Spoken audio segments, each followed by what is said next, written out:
My name is Ryan Burton.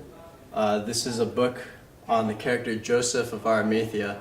I'm going to be asking Sunil, the author, some pretty in-depth questions about the content of the book. So far, we've only got the general story, but I'd like to ask Sunil some pretty deep questions. Maybe play the devil's advocate a little bit. So the first question, because this has to do with the missing years of Jesus in the Bible, because I know that's related to the identity, who Joseph of Arimathea actually is. So what evidence do you have that you've come across to show that Jesus actually existed even as a character, a historical figure, not a mythical figure? Of course, there are so many renowned scholars who believe that Jesus did not exist. Right. There are a lot of Christians who does not believe that Jesus did not exist, though they believe in the Christianity. I have irrevocable evidence to show that Jesus existed. Now, I'm not going to show you that evidence that Jesus existed through our research, but I will show to you that Jesus existed in other means. Okay?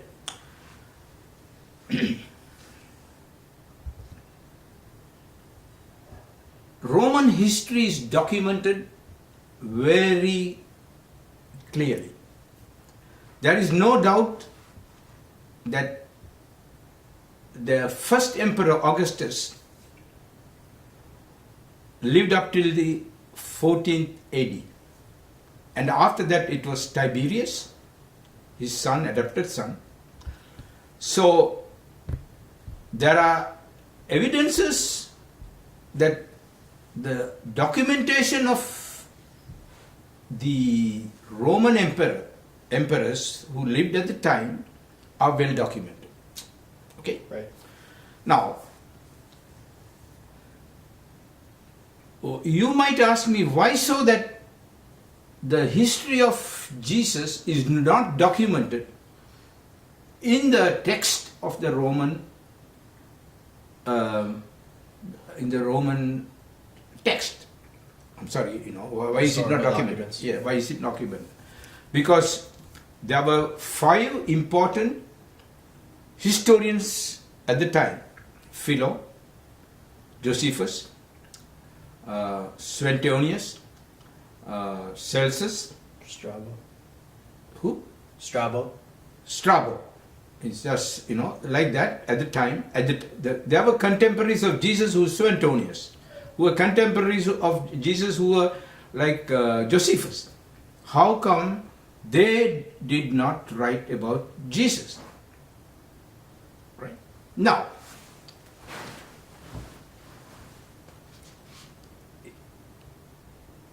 the crucifixion of Jesus was a ploy by the Romans in order to bring civility or to calm down the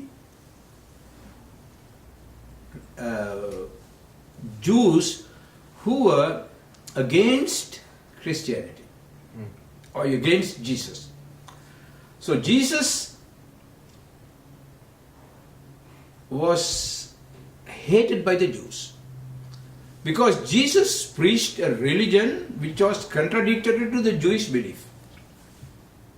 So they wanted Jesus to be out from the Romans, and they also knew how Jesus was born. As a matter of fact, in the Bible it says, in one point, and I believe in John's Gospel, they called Jesus an illegitimate. The Jews, they were having an argument, and then Jesus loses his temper and says, you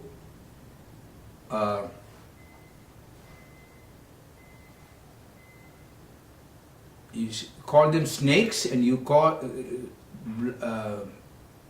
is it bloodsuckers or something, which is in very derogatory words. Jesus says, talks to them. So the the Pilate, who was the emperor, who was the governor at the time,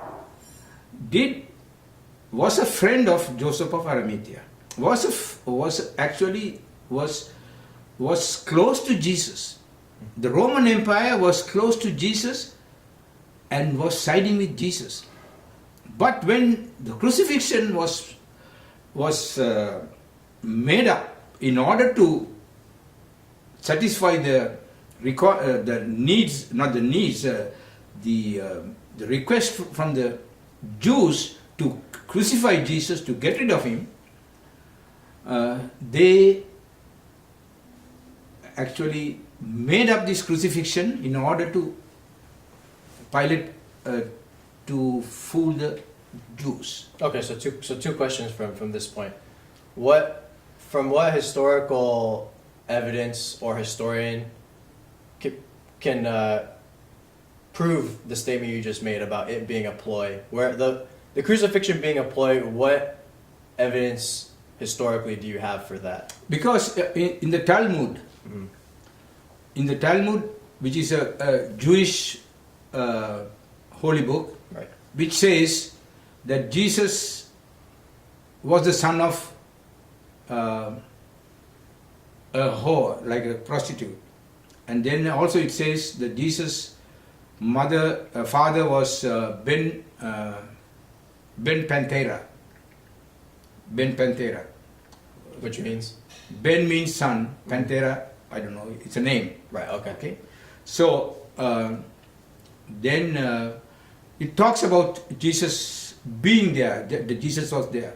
And also it says in the Talmud that Jesus had influence with the Roman officials in the Talmud. So that is where I was coming to. So Jesus, the existence of Jesus is not recorded in the Roman text, but it is recorded in the Jewish text. Ah, got it. Okay. Right? Why was it not recorded? Because it was not a creed from the Roman emperor to execute Jesus, to crucify Jesus. It was actually carried out by Pilate in order to satisfy what the Jews wanted to do. And Pilate came into be the governor if I am correct, in 33 AD. And he was deposed, he was sent to seclusion by Tiberius by AD 36. The Roman emperor does not give, the Roman text does not give any reason. Mm-hmm. Roman text does not give any reason why. But it can be construed that they were dissatisfied with this guy who actually did something which actually was against the Roman law. Right, okay. So, if you look at the Jewish text and what happened to Pilate, right, and what Pilate did, Pilate himself was against the Jewish even before Jesus came into the scene. That is recorded. Right. By Suetonius and by Philo. Was it Philo who said that the crucifixion was a fraud? Fraud. No, yeah, that was the crucifixion was a fraud. It was said by he was the senator's son, and he was also senator by Tacitus. Tacitus said that the crucifixion. So was you fraud. cannot say that Jesus did not exist. Because there would be no statement to No call it statement like that too. fraud. Right. Got it. Right. So I did not take my evidence. Do you see what Argue I'm saying? with Tacitus if you want. Argue. Go to Tacitus. Yeah. Okay. Right? And not only that, some of the popes said that in there, I can't remember who it was, I can look into my book. He said that the Joseph of Arimathea was a close relative of Jesus. If not, Pilate would have not conceded to give the body of Jesus by obeying the Roman law. Right. So we have enough evidence to say that Jesus existed, no matter who the scholars are. Right. Do you agree with me, Mr. I agree with Tacitus. I agree with you too. Definitely. Right. Okay. What's the next question? The next question, I saw a presentation you were giving of this work, where you went over some of the archaeological evidence and the photographic evidence that you have. One of them in particular was of a statue at a blocked off, forbidden section of a museum in Turkey, correct? So, my question about that image, I'm sure people will see it once they read the book. It's a pretty shocking photograph. It's of a supposed Mary next to a naked man and a tree, and entwined along the tree is A snake. right? So my in the book you present that as Mary with a naked man, which insinuates that she's having some kind of sexual contact, which is, contrary to the biblical story. So my question is, how do we know that that's a statue of Mary as opposed to a statue of Adam and Eve? Okay. There are certain features. If you look at any of statues from Egypt or from Greece or from Rome of the emperors or any historical figures, which can be very easily identified. When Mary has a very distinguished way that her covering this thing goes around her face, like a hijab, the covering, and the right hand is covered with half of it and kept it on her chest. So almost 99% of the statues of Mary which existed, most of them was decapitated, has the right hand on her chest. So if you look at that one I showed you, that it is Mary, there was no other historical figure which had the similar features. See, for example, if you take Tutankhamun, you can see the symbol of the snake on his crown. If you take Jesus, the face will look different, but the beard, right? Right. And the aura behind it, Yeah. right? So these are two features. Doesn't matter whether the photograph of Jesus is from Brazil or from Asia, India, or from Europe or Rome. They are different. The face doesn't look the same. I mean, because of like for example, if you take any historical figure, like take Buddha. The Chinese Buddha is different to the Asian Buddha, the figure. But you can say that is Buddha. Right. Obviously. Right? If you go to the early paintings of Jesus, which dates back to the time of, I would say, first century, you will see that there is a good resemblance of Jesus, which cannot be undeniably to say this is Jesus. So likewise, when you look at Mary's statues, which is found in Greece, which is found in Turkey, which is found in Rome, which is found in Israel, most of the statues of Mary was decapitated, because Mary was not venerated until the 5th century or the 6th century. She was hated. Mary was not even mentioned in the Bible more than twice. And the Christianity did not give any prominence to women. And further, Mary was not considered to be holy. Why, at one point, was she considered to be holy? Because after Constantine made Christianity be the state religion, Right. and he named it as Catholic, the Roman Catholic Church. He did not name it Roman Christian Church. Right. He named it as Roman Catholic Church. What does Catholic means? Right. Catholic means union. Ah, I understand. So he brought in all these other religions, pagan religions, Greek religions, Egyptian religions, beliefs, not religions, beliefs, Practices. and the Christian beliefs, and that is how the Roman Catholic Church was founded. So, in order to do that, and all these religions, most of them had 3 pillars of beliefs, whether it is Hinduism, in Buddhism, or in Egyptian beliefs, in Zoroastrian, all this has 3. A trinity. Trinity. Yeah. So, that's how the Father, the Son, and the Holy Spirit was created. Before that, there was no Father, there was the Father, but it was not considered to be, but there was no Holy Spirit. Right. It was included in the Bible at a later time. Right? So then Mary became the mother who conceived by the Holy Spirit, Right. Okay.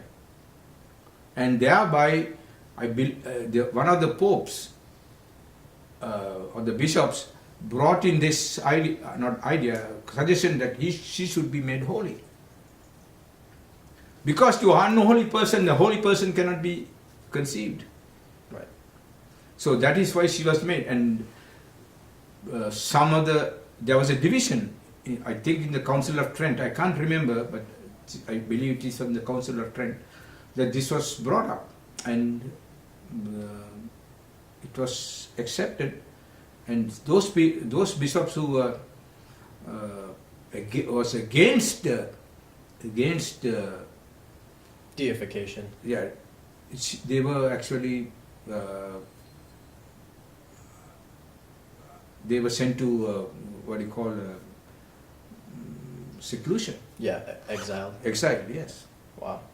Yeah. So if the deification of Mary elevated to the status of a holy person happens in the 6th century, you say, these statues that we're finding all over Turkey, Greece, the places that you've mentioned, why would they exist prior to the deification of Mary?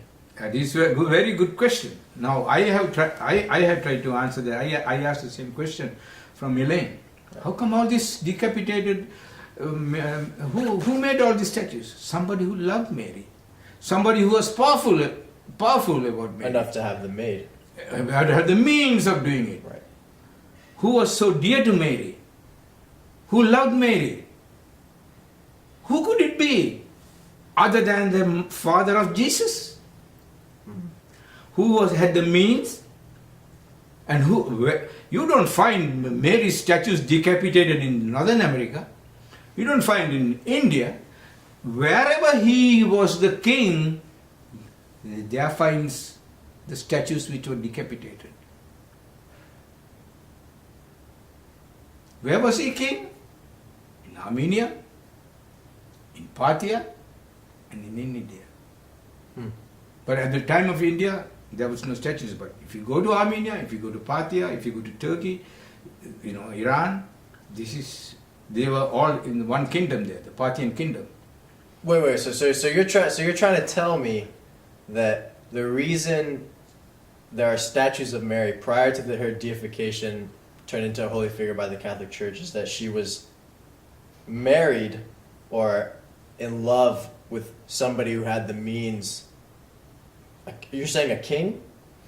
I did not, yes, I think I jumped ahead, but somebody who had the means, he has to be a king, or he had to be somebody. So it had to be somebody who actually had power. Immense power to have. These are not 1 or 2 statues, these are in thousands. Wow. Thousands of statues of Mary without the neck. Fascinating. So when the Catholic Church, when Christianity, there was people who really hated Mary up till the 6th century. They did not want to have Mary in there, but here comes Mary. Right. We understand as people who study religion that the Catholic Church of the Vatican has engaged in various kinds of cover-ups over the centuries. What evidence in the apocryphal texts or the Gnostic Gospels, the Dead Sea Scrolls, these types of texts, is there any evidence for the content of this book in those texts? Yeah, James provided the Gospel of James, yes. Mm-hmm. Something to say about Mary, Mary's father, Mary's mother, when she was born, when she was conceived, and how old was she when she was conceived? Where did the God actually met her? It's called Mary's Well, which I went and saw in Nazareth. Wow. And then how far she walked with the water back to her where she was living. So the question I'm trying to get at is, for example, the Dead Sea Scrolls. They're accepted by many religious scholars in the Catholic and Christian faith, but the Nag Hammadi, the Gnostic Gospels, are not. Why? Is there something that has to do with Joseph of Arimathea as to why there's that divide? In the Dead Sea Scrolls, there are certain Gospels. I think the Gospel of Matthew is there, but I don't think the Gospel of Mark, Luke, and John is there. There's actually nothing related to who Joseph of Arimathea was. There's nothing, but there are and also I don't say nothing because some of them they have not yet some of the facts and what is found in these scrolls has not been revealed yet, not completely. Sure. They're still holding into it, and there is a good possibility that some of these people would have written who Joseph Arimathea was, but there is, as far as I know right now, there is nothing which has been revealed by the Dead Sea Scrolls. But when you talk about the Nag Hammadi scrolls, which were actually housed in Alexandria and which was burnt, the Alexandrian library was burnt at the time of Nero. That was AD 99, I believe. Yes, 99, 100, something like that, which was burnt. So Nero actually pointed the finger at the Christians for them to burn the Alexandrian library. Right. Now, while doing this research, we did not want to sidestep to other branches, but we wanted to find out why would the Christians burn such a valuable library. Right. Because Christians were not known to go ahead and set fire to valuable archaeological things, right. Material. So when I did some research, there were evidences to show that there would have been evidence to show that Jesus was in India, because in the Alexandrian library there were Essenes who were actually also in Qumran in Israel, who actually lived like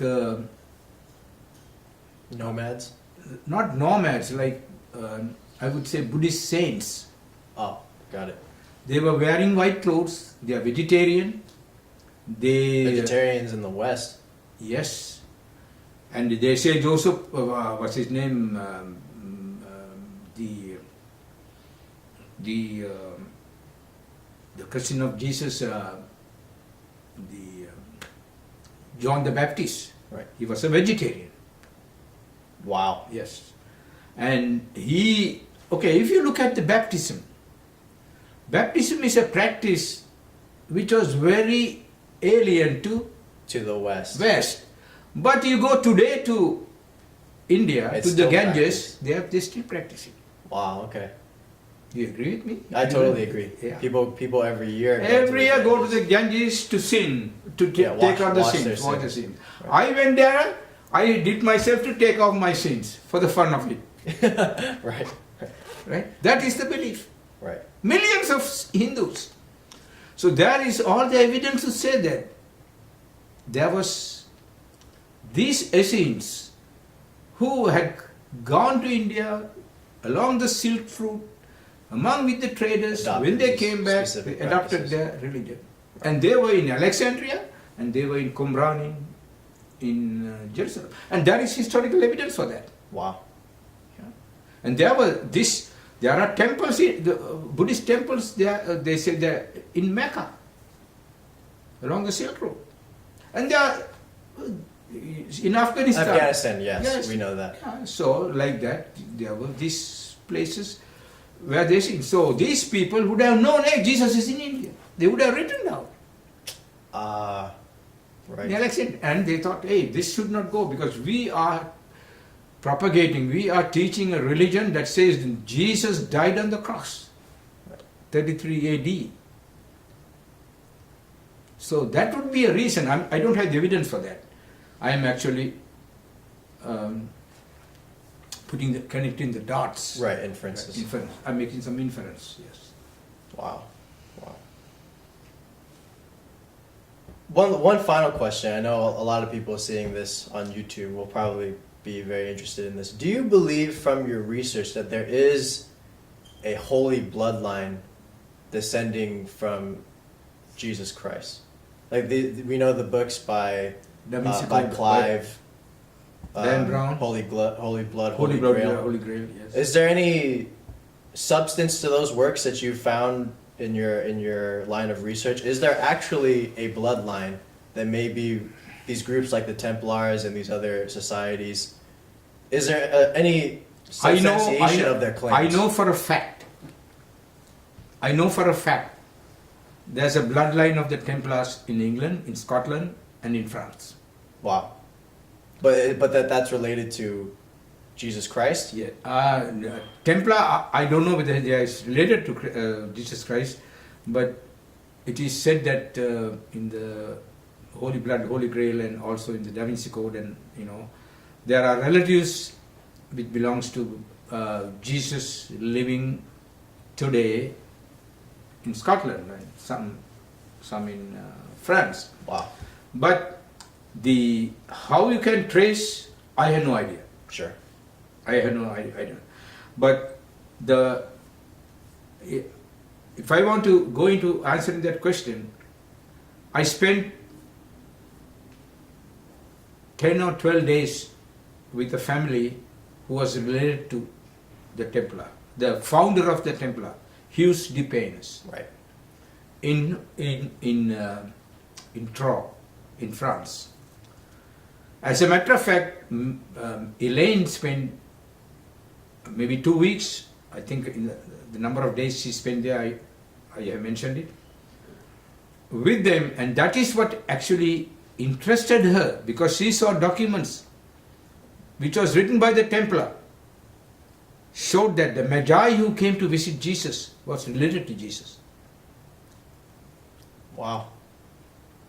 So there is no question. The bloodline, though it cannot be traced for Jesus from the modern perspective. From then to today. Yeah. But the Templar, yes, but they don't come out and say, I belong to the Templar.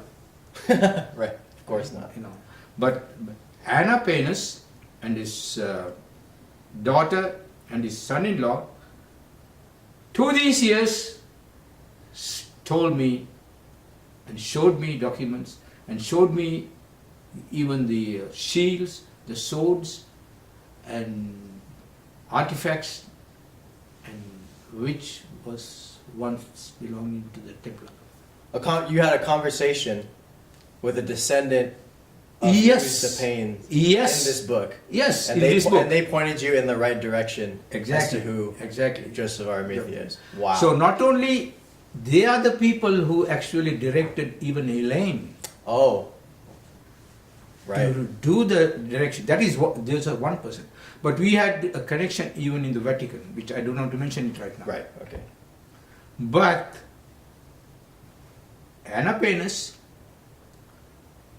was the instigation, is the primary reason which Elaine wanted me to come and join her to do the research for Joseph Arimathea. Wow. Wow. Well, thank you very much, Sunil. This has been an incredible conversation. I'm very excited for the release of this fantastic book, Joseph of Arimathea. Thank you. Thank you. Thank you very much. Not bad, right? Not bad. Good.